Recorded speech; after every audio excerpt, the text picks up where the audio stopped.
부르게 하셨느니라. 로마서 8장 15절에도 너희는 다시 무서워하는 종의 영을 받지 아니하였고 양자의 영을 받았으므로 아바 아버지라 부르짖느니라. 그러니까 아무나 하나님을 아버지라고 부를 수 있는 게 아닙니다. 성령 받은 사람들만 하나님을 아버지라고 진심으로 고백할 수 있는 것입니다. 말틴 루터는 말하길 하나님은 우리에게 하나님으로 불리어지는 것보다 아버지로 불리어지기를 좋아하신다. 그렇게 말했습니다. 맞는 말입니다. 여러분, 하나님은 절대적인 존재로 군림하기보다 우리의 아버지가 되기를 더 좋아하십니다. 우리에게 아버지 소리 듣는 것을 가장 기뻐하십니다. 그래서 하나님은 사랑하는 자녀의 기도를 결코 모른 척하지 않으시는 거죠. 옛날에 미국에서 케네디 대통령이 장관들하고 중요한 회의를 할 때 아무도 그 방에 들어갈 수 없었습니다. 그러나 단 한 사람, 이 사람은 아무 때나 노크도 없이 그 방에 들어갈 수 있었습니다. 누구일까요? 존 F 케네디 주니어 2세. 그 당시에 5살 난 꼬마 잔은 아무 때나 아빠를 만날 수 있었습니다. 하나님 아버지께 바로 여러분이 잔과 같은 그런 자녀인 것을 믿으시기 바랍니다. 아무 때나 하나님 찾아도 하나님께서 만나 주십니다. 두 번째로 오늘 성경에서 배우는 것은 믿음을 가지고 구하라는 것입니다. 믿음을 가지고. 오늘 성경에 나오는 문장에서 주실 것이요. 이것을 기억하십시오. 주실 것이요. 구하라 그러면 주실 것이요. 또 구하는 이마다 얻을 것이요. 여러분 이것을 믿으시기 바랍니다. 주신다고 약속을 하셨음에도 불구하고 사람들이 구하지 않는 이유가 무엇일까요? 주신다고 약속을 하셨는데 안 구하는 이유는 무엇일까요? 믿지 않기 때문에 그러는 것입니다. 믿음이 없으니까. 야고보서 1장 6절에 오직 믿음으로 구하고 조금도 의심하지 말라. 믿음으로 구하라 그랬습니다. 의심하고 그러면 하나님께서 주시지 않는 거죠. 마가복음 9장에 보면 귀신 들린 아이의 아버지가 예수님께 하실 수 있으면 제발 내 아들을 좀 고쳐달라 그랬습니다. 그러니까 예수님 뭐라고 말씀하셨습니까? 할 수 있거든이 무슨 말이냐? 믿는 자에게는 능치 못할 일이 없느니라.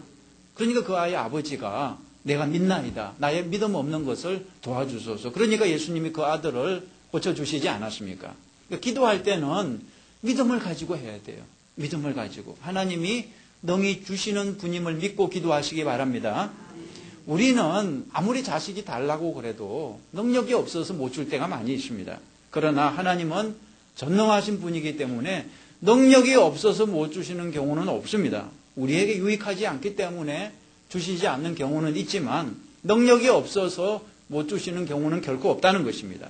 그러니까 믿음을 가지고 구하는 여러분 되시기 바랍니다. 자, 세 번째로 우리가 배우는 것은 하나님은 우리가 구하기 전에 우리에게 있어야 할 것을 아시지만 그럼에도 불구하고 구하라고 말씀을 하신다는 것입니다. 기도하기 싫어하는 사람이 즐겨 쓰는 말이 있습니다. 자기는 기도를 안 하는 이유가 하나님이 다 아시는데 뭘 굳이 구하나요? 기도 안 하는 사람들이 제일 좋아하는 말이에요. 하나님이 다 아시는데 뭘 굳이 구하나요? 이게 맞는 말입니까? 맞는 말 같지만 틀린 말입니다. 하나님은 다 아십니다. 사실입니다. 그러나 그래도 하나님은 구하라고 말씀하십니다. 하나님이 구하라고 하시면 그냥 구하는 게 옳지 않겠습니까? 저는 이런 생각을 해봤어요. 왜 하나님은 아시면서 그냥 알아서 주시지 왜 자꾸 구하라고 하실까? 사실 하나님은 우리가 구하지 않았는데도 주신 것들이 이미 많이 있습니다. 하나님은 좀 마음이 약하신 것 같아요. 그래서 우리한테 너무너무 필요한 것은 구하지 않아도 좀 주신 것들이 많이 있어요. 예를 들어서 여러분 혹시 공기 달라고 기도하신 분 계세요?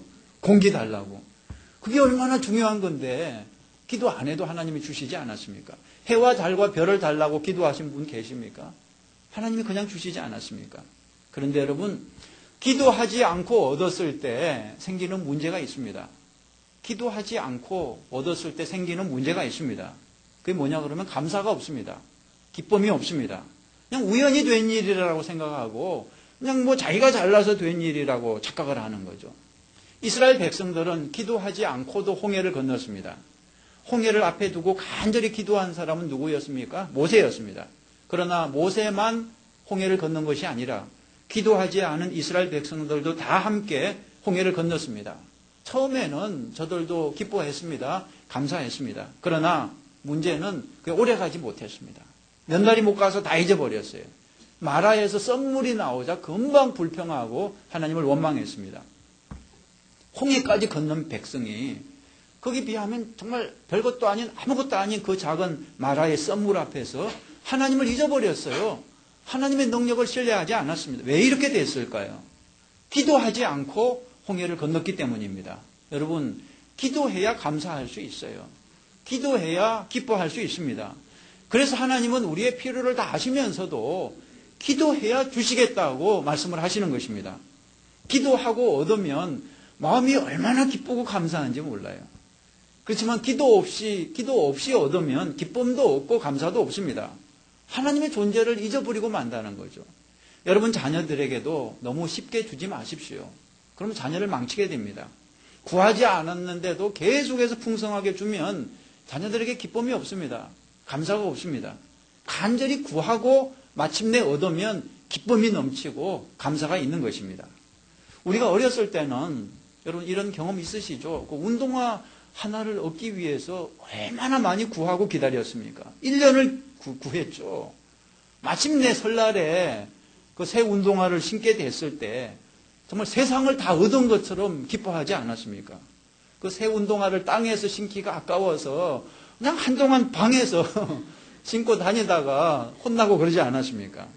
그러니까 하나님은 우리의 기쁨을 위해서 우리의 기쁨을 위해서 구하라고 그렇게 말씀하시는 거죠. 구하시기 바랍니다. 그래서 하나님께서 주실 때 우리의 기쁨이 넘치고 또 우리의 믿음이 더욱 커지는 거죠. 네 번째 오늘 성경에서 배우는 것은 끈기 있게 구하라는 것입니다. 끈기 있게. 자, 구하라, 찾아라, 두드리라 이 말은 포기하지 말라는 거예요. 기도 한 번 하고 포기하지 말고 언제까지? 응답될 때까지